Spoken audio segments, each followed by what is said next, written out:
चलिए हम लोग जो है कल जहाँ थे उसके आगे देख रहे हैं, ठीक है। हम लोग देख रहे थे छत्तीसगढ़ की भूगर्भीय संरचना। क्या टॉपिक था हमारा? छत्तीसगढ़ की भूगर्भीय संरचना। छत्तीसगढ़ की भूगर्भीय संरचना।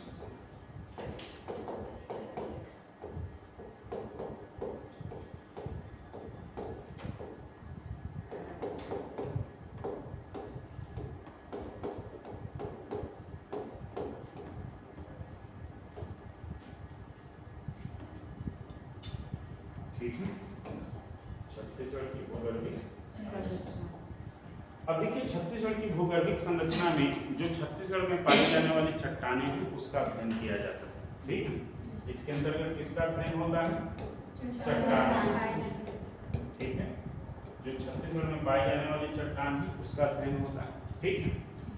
अब इन चट्टानों का वर्गीकरण भारतीय संदर्भ में किया गया है और भारतीय संदर्भ में इनका 2 स्तर पर वर्गीकरण, ठीक है।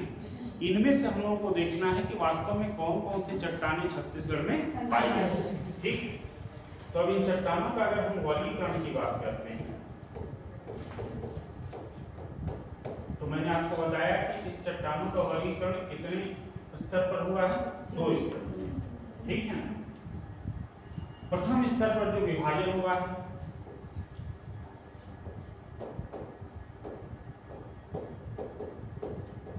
वो आर्कियन क्रम की चट्टान,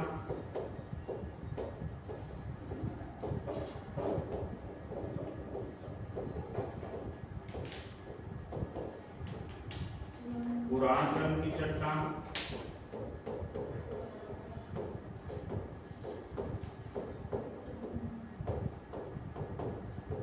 ठीक है। इसके बाद से द्रविड़ीय क्रम की चट्टान,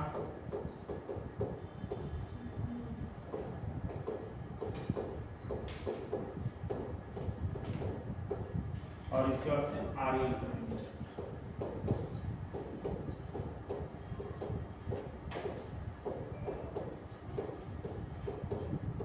क्लियर हो गया? आर्यन क्रम की चट्टान, ठीक है। अब इसमें देखिए जो द्वितीय स्तर पर इसका सब डिवीजन हुआ है, ठीक है। जो द्वितीय स्तर पर इसका सब डिवीजन हुआ है वो किन किन में हुआ है और छत्तीसगढ़ में इसमें से किस किस का विस्तार पाया जाता है इसको हम लोग देखेंगे, ठीक है। तो अब हम लोग देखेंगे द्वितीय स्तर।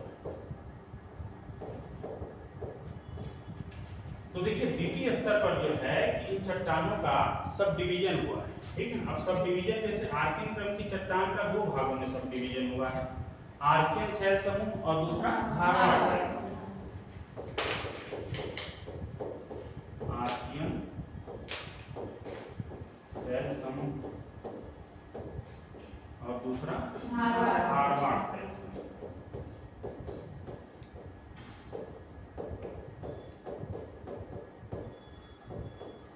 क्लियर हो गया? पुराण क्रम की चट्टान का सब डिवीजन 2 भागों में हुआ है, कडप्पा शैल समूह और विंध्यन शैल समूह। कौन कौन सा? कडप्पा और विंध्यन। कडप्पा शैल समूह और दूसरा जो है विंध्यन शैल समूह।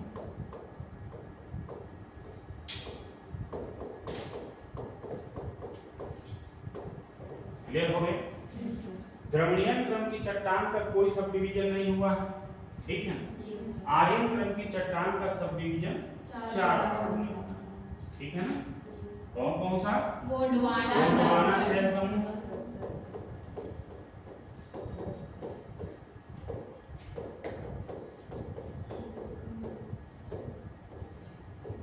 दक्कन शैल समूह,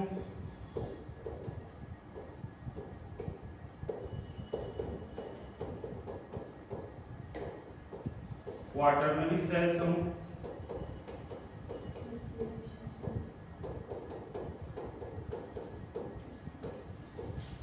और चौथा जो है टर्शियरी।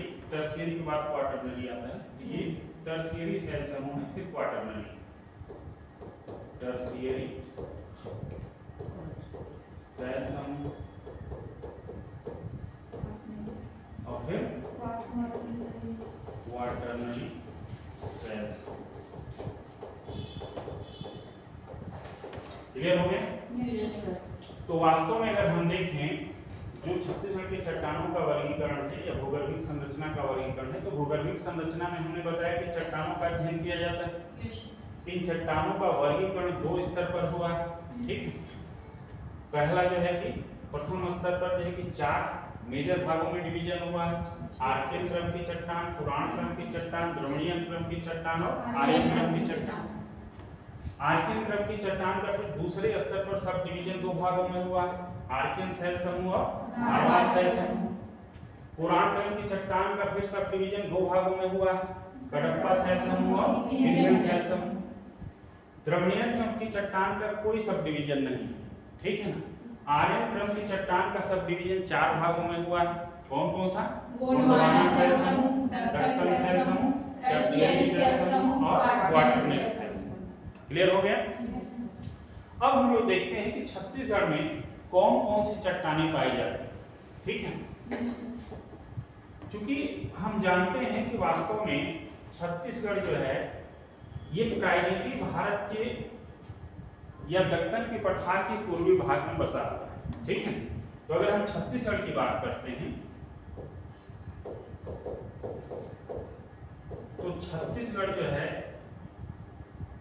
प्रायद्वीपीय भारत के किस भाग में बसा है? पूर्वी भाग। प्रायद्वीपीय भारत या दक्कन के पठार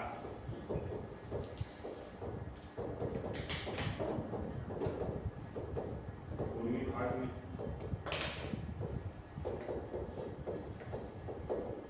ठीक है।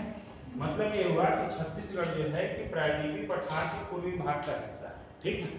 अब हम देखते हैं कि जो ये शैल समूहों का डिवीजन हुआ है इसमें से कौन कौन सी शैल समूह छत्तीसगढ़ में पाई जाती है, ठीक है। तो देखिए आर्कियन शैल समूह पाई जाती है, ठीक है। धारवाड़ शैल समूह का भी विस्तार छत्तीसगढ़ में, कडप्पा शैल समूह का भी विस्तार छत्तीसगढ़ में, विंध्यन शैल समूह का भी विस्तार छत्तीसगढ़ में, ठीक है। गोंडवाना शैल समूह का भी विस्तार छत्तीसगढ़ में, लेकिन द्रविड़ीयन शैल समूह का न तो सब डिवीजन है न ही छत्तीसगढ़ में इसका विस्तार है, ठीक है। तो अगर आपसे कभी क्वेश्चन आ जाता है कि क्या द्रविड़ीयन शैल समूह जो है छत्तीसगढ़ में पाई जाती है, तो नहीं पाई जाती, ठीक है। इसमें अगर देखा जाए तो गोंडवाना शैल समूह है और ये दक्कन शैल समूह। बाकी टर्शियरी और क्वाटरनरी शैल समूह जो है ये भी छत्तीसगढ़ में नहीं पाए जाते। क्लियर हो गया? तो देखिए प्रथम स्तर पर जो आपसे प्रश्न करेगा इसमें से 2 प्रश्न आपको मिल गए, ठीक है। इतने ये से फ्लो चार्ट से आपको 2 स्तर के प्रश्न आसानी से सॉल्व कर सकते। पहला स्तर समझिए, पहला चर ये है कि आपसे सीधे सीधे पूछेगा कि कौन से शैल समूह छत्तीसगढ़ में नहीं पाए जाते। तो इसमें 3 को बस ध्यान में रखना है। तो द्रविड़ीयन क्रम की चट्टान छत्तीसगढ़ में नहीं मिलती है, दूसरा टर्शियरी और क्वाटरनरी क्रम की चट्टान छत्तीसगढ़ में नहीं पाई जाती। क्लियर हो गया? पहले स्तर का क्वेश्चन जो बिल्कुल सिंपल है, जो आप इस चार्ट को ही देख के आप आंसर ट्रिक कर सकते हैं। क्लियर हो गया? अब दूसरे स्तर पर जो क्वेश्चन यहाँ से फ्रेम होगा वो क्या क्या फ्रेम होगा उसको समझें, ठीक है। आपसे प्रश्न ये पूछ सकता है कि आर्कियन शैल समूह किस क्रम की चट्टान के अंतर्गत आता है। तो बड़े आसानी से आप कर लेंगे, आर्कियन के अंतर्गत आता है। लेकिन जब मान लो आपसे पूछ दे कि धारवाड़ शैल समूह किस क्रम की चट्टान के अंतर्गत आता है, विकल्प बना दे आर्कियन, पुराण, द्रविड़ीयन, आर्यन, तो वहां दिक्कत हो सकता है। लेकिन अगर ये आपको चार्ट दिमाग में है तो कोई दिक्कत नहीं, ठीक है ना। अगर आपसे क्वेश्चन पूछेगा कि कडप्पा शैल समूह किस क्रम की चट्टान के अंतर्गत आता है, तो क्या कहेंगे? पुराण। अगर आपसे क्वेश्चन पूछता है कि विंध्यन शैल समूह किस क्रम की चट्टान के अंतर्गत आता है? अगर आपसे क्वेश्चन ये पूछता है कि गोंडवाना शैल समूह किस क्रम की चट्टान के अंतर्गत आता है? अगर आपसे पूछता है दक्कन शैल समूह किसके अंतर्गत आता है? क्योंकि छत्तीसगढ़ में टर्शियरी और क्वाटरनरी नहीं पाए जाते। क्लियर हो गया? अब ये दूसरे स्तर का आपने क्वेश्चन समझ लिया। अब यहाँ से तीसरे स्तर का क्वेश्चन समझिए, ठीक है।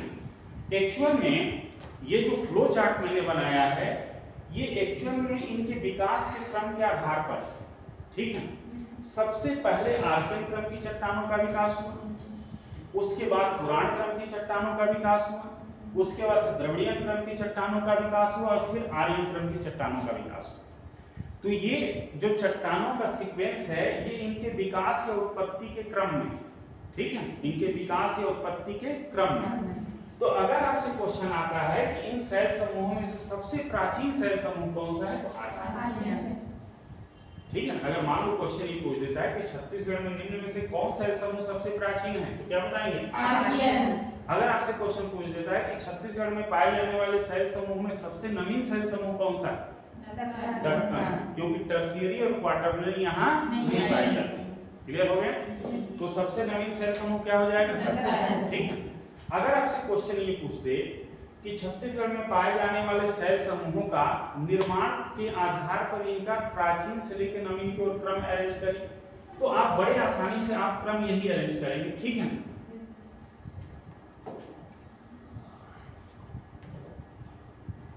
अब देखिए, अगर दूसरे लेयर का क्वेश्चन ये पूछता है कि छत्तीसगढ़ में पाए जाने वाली चट्टानों का प्राचीन से नवीनता के क्रम में बताइए, तो सीधे आपको कुछ नहीं करना है, ये एक लाइन आपको ध्यान में रखना है, ये प्राचीन से नवीन के क्रम में,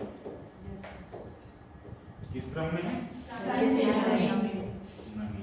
ठीक है। तो अगर आपसे पूछे कि सबसे प्राचीन छत्तीसगढ़ की चट्टान कौन सी है, आर्यन। उसके बाद कौन सी चट्टान बनी, उसके बाद कौन सी चट्टान बनी, उसके बाद कौन सी चट्टान बनी, उसके बाद कौन बना, गोंडवाना, उसके बाद कौन बना, दक्कन। क्लियर हो गया। अगर कभी क्वेश्चन ये पूछे कि नवीन से प्राचीन की ओर क्रम बताइए, तो सीधे आपको इसको पलट देना है। अब ये क्या हो गया, नवीन से प्राचीन हो गया। क्लियर हो गया। कभी कभी अरेंजिंग वाले क्वेश्चन में दे देता है, 4-5 चट्टान का नाम दे देगा और लिख देगा कि निम्न चट्टानों का निर्माण प्रक्रिया के आधार पर प्राचीन से नवीन की ओर क्रम में व्यवस्थित की। ठीक है, या नवीन से प्राचीन के क्रम में अरेंज करें। ठीक है। तो आप बड़े आसानी से इस फ्लो चार्ट से इसका उत्तर दे सकते हैं। क्लियर हो गया। तो आपने देखा कि वास्तव में सिर्फ एक छोटे से फ्लो चार्ट से आप कितने स्तर के प्रश्न को सॉल्व कर सकते हैं। समझ में आ रही बात? क्लियर हो गया। चलिए अब थोड़ा सा हम लोग आगे बढ़ते हैं। ठीक है। देखिए, इन चट्टानों को डिटेल्स में पढ़ने से पहले थोड़ा सा हम एक चीज आपको बताएंगे। वास्तव में ये जो चट्टानें हैं, ठीक है, इन सभी चट्टानों का निर्माण एक क्रम में हुआ है। इन सभी चट्टानों का निर्माण क्या हुआ, एक क्रम में। ठीक है। तो चट्टानों का निर्माण की प्रक्रिया क्या है, ठीक है ना, और चट्टानों के निर्माण की प्रक्रिया के कारण क्या है, ये दो चीजें जानना बहुत जरूरी है। ठीक है। तो यहाँ तक सब लोग नोट कर लिए हैं। ठीक है, हम आगे बढ़े। अब देखिए, निर्माण प्रक्रिया के आधार पर चट्टान, ठीक है ना, ये जानना इसलिए जरूरी है क्योंकि अभी जो है कि जब हम पढ़ने लगेंगे तो वहां आपको समझ में आएगा। ठीक है ना। तो निर्माण प्रक्रिया के आधार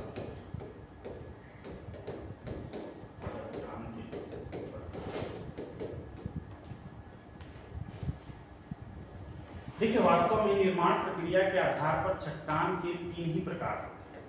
ठीक है ना। निर्माण प्रक्रिया के आधार पर चट्टान के कितने प्रकार होते हैं, 3 प्रकार। ठीक है। निर्माण प्रक्रिया के आधार पर चट्टान के 3 प्रकार। ठीक है। एक तो आग्नेय चट्टान। कौन सा चट्टान, आग्नेय चट्टान। ठीक है। दूसरा जो चट्टान है वो अवसादी चट्टान। कौन सा चट्टान, अवसादी चट्टान। ठीक है। और तीसरा है कायांतरित या रूपांतरित चट्टान। क्या है, कायांतरित या रूपांतरित।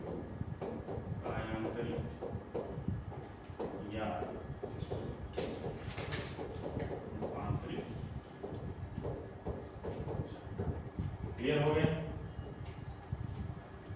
निर्माण प्रक्रिया के आधार पर चट्टान कितने प्रकार के होते हैं, 3। अब ये कैसे, इनकी प्रक्रिया क्या होती है, इसको थोड़ा समझ लीजिए। ठीक है, सिंपल सी बात समझिए।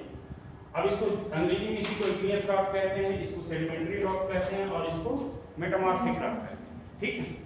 अब थोड़ा सा समझ लीजिए कि कैसे पहचानेंगे कि कौन सा चट्टान आग्नेय है, कैसे पहचानेंगे कि कौन सा चट्टान अवसादी है, और कैसे पहचानेंगे कि कौन सा चट्टान रूपांतरित है। कैसे पहचानेंगे? अगर आपसे देखो, सिंपल सी बात यह है कि जियोग्राफी में अगर आपका कॉन्सेप्ट, बेसिक कॉन्सेप्ट क्लियर है तो जियोग्राफी बहुत सरल हो जाता है, बहुत मजा हो जाता है। लेकिन अगर बेसिक कॉन्सेप्ट क्लियर नहीं है, तथ्य रखने का कोशिश करेंगे तो जियोग्राफी से बोझिल कोई विषय नहीं लगता। समझ में आई बात? तो मैं आपको कॉन्सेप्ट समझा रहा हूँ, कॉन्सेप्ट एक बार अगर समझ जाएंगे तो आप जियोग्राफी से खेलेंगे। समझ में आई बात? अब देखिए, जैसे आग्नेय चट्टान, सिंपल सी बात है, आग्नेय का शाब्दिक अर्थ होता है आग से उत्पन्न हुआ, आग से निकला हुआ, आग से उद्भव हुआ। तो सिंपल सी बात है कि आग से कौन, आग का मतलब ये होता है कि जो भी, चूंकि पृथ्वी का निर्माण प्रक्रिया आप देखेंगे तो 4.5 अरब वर्ष पुरानी है पृथ्वी, इसकी आयु 4.5 अरब वर्ष है। उससे पहले पृथ्वी एक धधकते हुए आग का गोला था। क्या था? एक धधकते हुए आग का पिंड था। लेकिन धीरे धीरे ऊपरी परत इसका क्या हुआ? ठंडा हुआ। ठंडा हुआ, जब ठंडा हुआ तो सख्त हुआ, सख्त होकर के चट्टान बना। तो जो धधकते हुए आग के गोले से ठंडा होकर के जो चट्टान पहले चरण में बना, उन्हीं को जो है कि हम आग्नेय चट्टान, क्या कहते हैं? आग्नेय चट्टान। समझ में आई बात? तो सिंपल सी बात है कि जो भी लावा के शीतलीकरण से चट्टान बनेगा वो सब आग्नेय में आएगा। क्लियर हो गया? ठीक है। तो धधकते हुए या तप्त पृथ्वी के शीतलीकरण से जिस चट्टान का निर्माण हुआ वो क्या कहलाया? आग्नेय चट्टान। तो सिंपल सी बात ये है कि तप्त पृथ्वी शीतलीकरण से, ठीक है, तप्त पृथ्वी के शीतलीकरण से जिस चट्टान का निर्माण हुआ वो क्या कहलाया? आग्नेय चट्टान। ठीक है ना? तो इसका कारण क्या है? ये प्राथमिक, इसलिए ये प्राथमिक चट्टान भी कहलाता है। अभी आएंगे तो इसके नाम और भी हम बताएंगे, लेकिन पहले प्रक्रिया को समझिए। ठीक है ना? क्योंकि सभी को मालूम है कि पृथ्वी की उत्पत्ति की ये अलग विषय है, इसलिए मैं ज्यादा इसमें चर्चा नहीं कर रहा हूँ, नहीं तो हम लोग टॉपिक से भ्रमित हो जाएंगे। ठीक है? बस उसको कभी मैं बताऊंगा आप लोगों को तो उसमें मैं बता दूंगा। ठीक है? बस यहाँ ये समझिए कि पृथ्वी पहले धधकते हुए आग का गोला था, धीरे धीरे इसका ऊपरी परत क्या हुआ? शीतल हुआ, शीतल होने से वो सख्त हुआ, सख्त होने से वो चट्टान में बना। तो जो पहले चरण का चट्टान बना उसी को आग्नेय कहते हैं, क्योंकि वो आग से निकली हुई चट्टान है। आज भी इस पृथ्वी का सिर्फ ऊपरी परत ठंडा है, नीचे एकदम तापमान वही है। इसीलिए देखते हैं ना, जब लावा या ज्वालामुखी का उद्गार होता है तो देखते हैं कैसा निकलता है लावा, एकदम गर्म गलित लाल रंग का दिखता है कि नहीं? तो ये जो है कि जो भी, सिंपल सी बात समझिए कि जो भी लावा के ठंडा होने से पहले चरण में विकसित होगा वो सब आग्नेय के अंतर्गत आता है। अब बेसाल्ट भी आग्नेय के अंतर्गत आएगा। समझ में आ रही बात? आर्किन भी आग्नेय के अंतर्गत आता है, आग्नेय चट्टान आग्नेय है। क्लियर हो रहा है? समझ में आ रही बात? दूसरा समझिए अवसादी चट्टान। ठीक है? अवसादी चट्टान जो है वास्तव में इसकी 3 प्रक्रियाएं होती हैं। इसकी प्रक्रिया को मैं अलग से बताऊंगा, पहले समझिए अपक्षय, अपर्दन और निक्षेपण। ठीक है? अपक्षय, अपर्दन और निक्षेपण के कारण जब आग्नेय और कायांतरिक चट्टानें अपक्षय अपर्दित होकर के निक्षेपित होती हैं तो उससे जो चट्टान विकसित होता है उसको हम अवसादी चट्टान कहते हैं। क्लियर हो रहा है? तो सिंपल सी बात यह है कि अपक्षय, अपर्दन और निक्षेपण, ठीक है? अपक्षय, अपर्दन और निक्षेपण के फलस्वरूप जो चट्टान विकसित होता है वो सभी के सभी अवसादी के अंतर्गत आते हैं। क्लियर हो रहा है? वो सभी के सभी किसके अंतर्गत आते हैं? अवसादी। समझ में आ रही बात? समझ में आ रहा है? तीसरा समझिए रूपांतरित चट्टान या कायांतरित चट्टान क्या है, इस किस कारण से विकसित होता है। ठीक है? अब इसको मैं अलग से बताऊंगा इसकी प्रक्रिया क्या होती है। ठीक है? लेकिन यहाँ बस इतना समझिए। तीसरा जो है कायांतरित या रूपांतरित चट्टान। ठीक है? तो देखिए कायांतरण या रूपांतरण 2 कारणों से होता है, टेम्परेचर और प्रेशर। किसके कारण? टेम्परेचर और प्रेशर। ठीक है? अगर पृथ्वी के अंतर्गत तापमान या दाब के कारण किसी चट्टान के रूप में बदलाव आ जाता है, ठीक है ना, तापमान या दाब के कारण किसी चट्टान के रूप में बदलाव आ जाता है तो क्या कहलाती है? कायांतरित चट्टान। जैसे उदाहरण ले लीजिए, सभी को मालूम है कि चूना पत्थर जब परिवर्तित होता है तो संगमरमर बनता है, कोयला से ग्रेफाइट और हीरा बनता है। ये सभी किसके उदाहरण हैं? कायांतरित चट्टान। ग्रेनाइट से निस बनता है, निस से शिष्ट बनता है, ये सभी कायांतरण के उदाहरण। ठीक है? तो ताप और दाब, टेम्परेचर और प्रेशर के कारण जब चट्टानों का रूप बदल जाता है तो उसे हम क्या कहते हैं? कायांतरित। तो इसका कारण क्या है? ताप और दाब। ताप और दाब के कारण जब चट्टानों के रूप में परिवर्तन होता है तो इसे हम क्या कहते हैं, कायांतरित या रूपांतरित। समझ में आएगी बात? क्योंकि जब हम छत्तीसगढ़ की चट्टानों का अध्ययन करेंगे तो हम पाएंगे कि इन्हीं 3 प्रक्रियाओं से बनी हुई सारी चट्टानें मिलेंगी, तो वहां बार बार इसका नाम हम लेंगे, ठीक है ना। तो उससे पहले यह है कि आप इन चट्टानों के कारण को और इसके प्रकार को समझ लीजिए कि कैसे इसका निर्माण होता है। समझ में आएगी? तो निर्माण प्रक्रिया के आधार पर चट्टानों को कितने भागों में डिवाइड करते हैं? 3। कौन कौन से हैं? आग्नेय चट्टान, क्लियर हो गया? अब आग्नेय चट्टान किसको कहेंगे? जो तप्त पृथ्वी के शीतलीकरण से पहले क्रम में जो चट्टान का विकास हुआ वो सब आग्नेय चट्टान।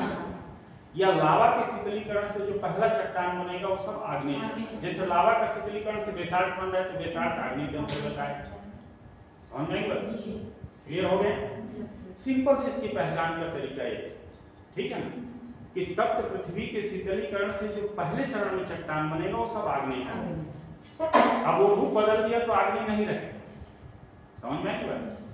रूप बदल दिया तो आग्नेय में नहीं आएगा, ठीक है।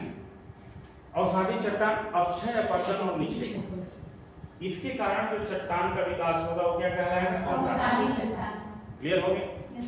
और कायांतरित चट्टान जो ताप और दाब के कारण अपना रूप बदल देता है, क्योंकि पृथ्वी के अंदर लाखों करोड़ों अरबों वर्षों तक प्रक्रियाएं धीरे धीरे चलती रहती हैं और ये प्रक्रियाएं बहुत मंद होती हैं। मानव जीवन बहुत अल्पकाल का होता है, मात्र मैक्सिमम आप जिएंगे तो 100 साल, ठीक है। लेकिन पृथ्वी के लिए 100 साल नैनो सेकेंड से भी कम है, क्योंकि पृथ्वी की प्रक्रियाएं लाखों करोड़ों वर्षों में संपन्न होती हैं। तो धीरे धीरे लाखों करोड़ों वर्षों में ताप दाब के कारण पृथ्वी के अंदर रूपांतरण की प्रक्रिया निरंतर जारी है। समझ में आई बात? जैसे मैंने अभी उदाहरण बताया कि चूना पत्थर ही संगमरमर में बदल जाता है, तो एक दिन में थोड़ी बदलेगा, 100 साल में थोड़ी बदलेगा, वो लाखों करोड़ों वर्षों में बदलता है, ठीक है। तो समझ में आ गया? अब थोड़ा सा इसको आप समझिए कि अपक्षय, अपरदन और निक्षेपण क्या है, क्योंकि ये बेसिक कॉन्सेप्ट जब सब आप समझ लेंगे तो फिर टॉपिक को स्मूथली हम डील करेंगे। समझ में आई बात? तो आगे बढ़ें। चलिए अब हम थोड़ा समझते हैं, क्योंकि ये तो समझ में आ रहा है कि लावा हुआ या पहले जो पृथ्वी आग का गोला थी उसके शीतलीकरण से जो भी पहला चट्टान विकसित हुआ सब आग्नेय में आएगा। ये भी हमको समझ में आ रहा है कि पृथ्वी के अंदर तापमान और दाब लगातार बढ़ता है, जैसे जैसे गहराई में जाएंगे तापमान भी बढ़ेगा, दबाव, तो चट्टानों के रूपांतरण होने की प्रक्रिया निरंतर जारी रहती है, ठीक है। हालांकि वो बहुत मंद गति से होता है, ये समझ में आ रहा है। अब थोड़ा सा अपक्षय, अपरदन और निक्षेपण की प्रक्रिया को समझ लीजिए, क्योंकि इस प्रक्रिया से भी क्वेश्चन आपसे पूछ सकता है। क्लियर हो गया? चलिए आगे बढ़े ना। देखिए अब हम थोड़ा समझते हैं अपक्षय, अपरदन और निक्षेपण के बारे में।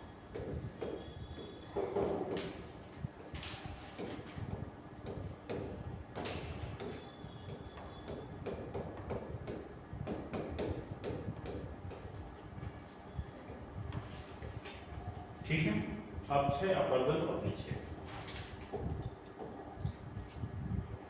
देखिए अगर मान लीजिए कि ये कोई चट्टानी खंड, क्लियर हो गया? चूंकि क्या होता है कि इस पर निरंतर तापमान, दाब ये सब पड़ता रहता है, ठीक है। और ये मान लीजिए कि ये जो चट्टान है, पहले तो समझिए चट्टान जो होते हैं ना ये खनिजों का समुच्चय होते हैं, ये कई प्रकार के खनिजों से मिलकर के बने होते हैं चट्टान, ठीक है। तो अगर आपसे पूछा जाए कि चट्टान क्या है तो सीधे सीधे बताना है कि खनिजों के सामुच्चय को ही चट्टान कहते हैं, या खनिजों के संगठित सामुच्चय को ही क्या कहते हैं? चट्टान। तो चट्टान किसे कहते हैं? खनिजों के संगठित सामुच्चय,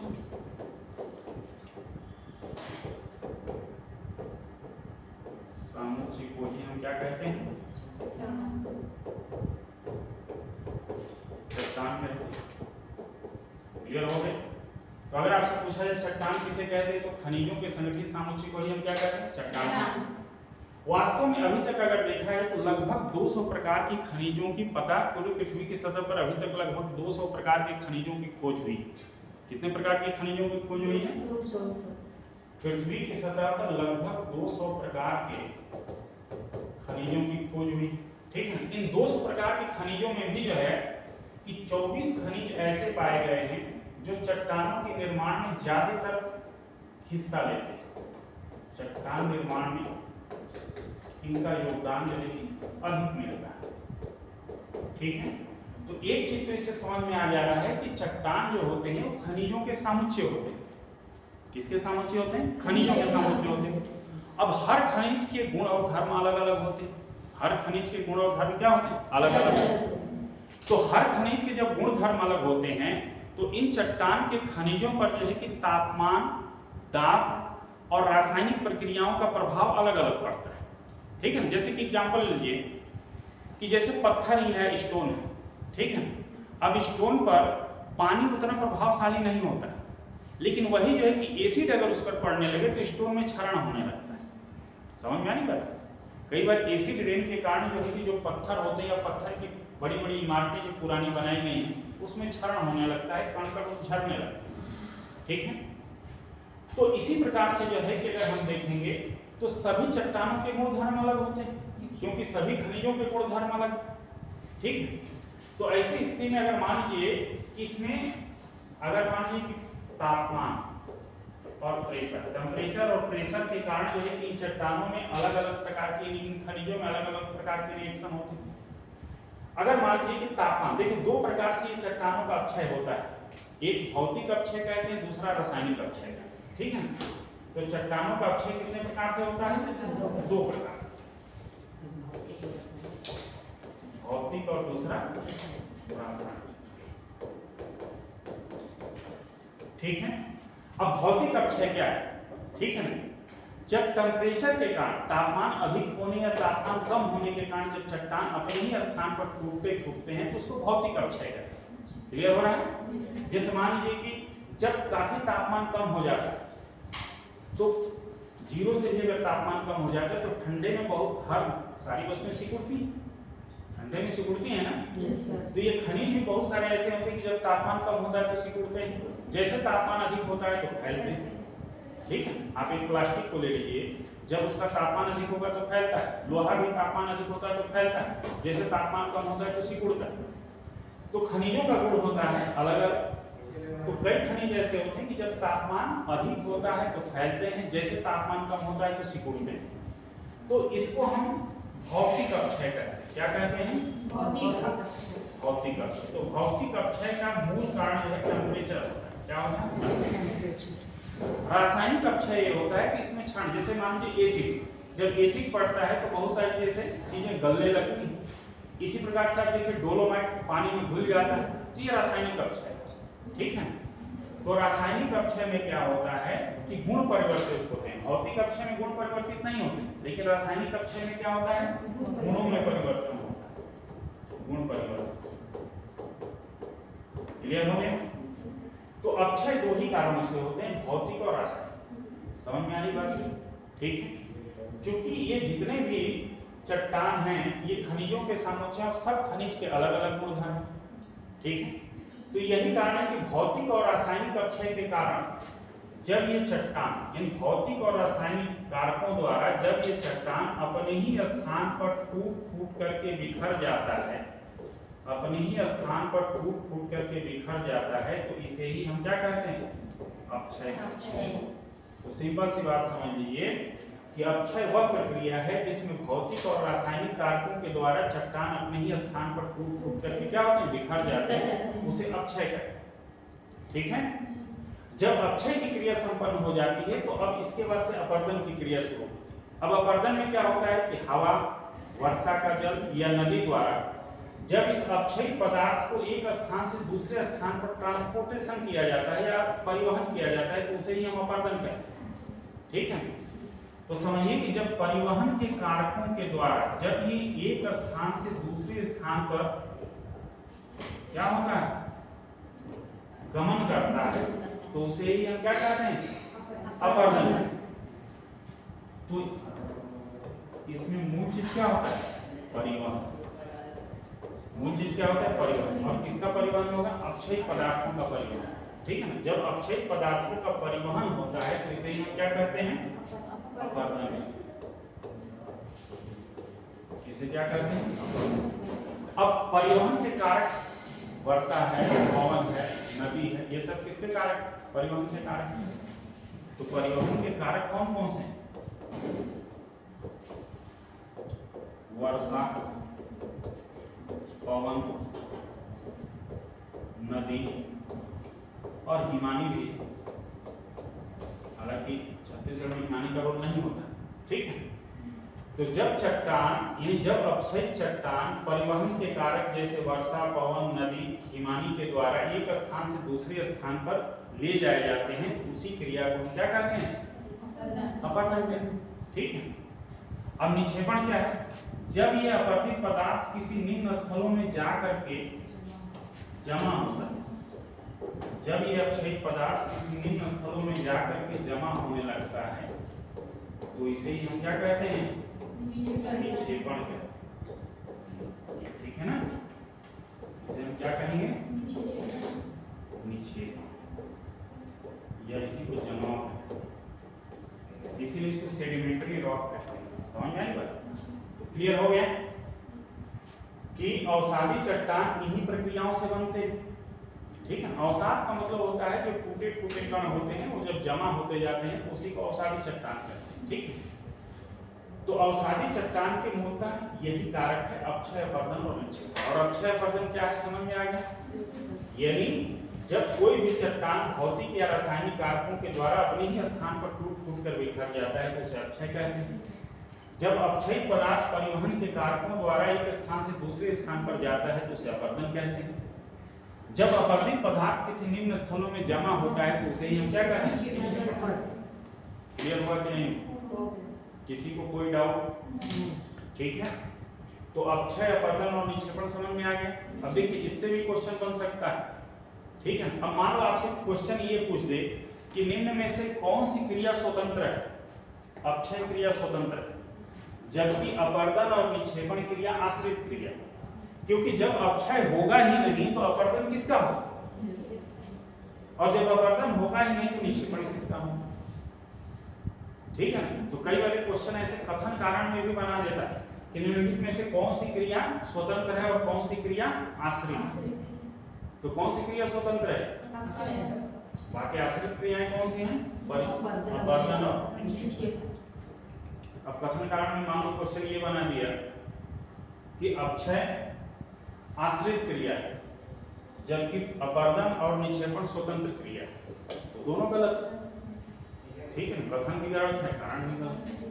तो ऐसे इसको घुमा फिरा के कई प्रकार से प्रश्न बनाना है। तो यहाँ तक सबको समझ में आया कि नहीं आया? क्योंकि जब हम छत्तीसगढ़ में सारी चट्टानों का डिटेल्स में वर्गीकरण करेंगे, पढ़ेंगे एक एक करके, तो इन सारे शब्दों का बार बार हम प्रयोग करेंगे, ठीक है ना। तो पहले इन शब्दों के कॉन्सेप्ट को समझ लीजिए कि क्या है क्या नहीं। तो यहाँ तक सबको समझ में आ गया, ठीक है।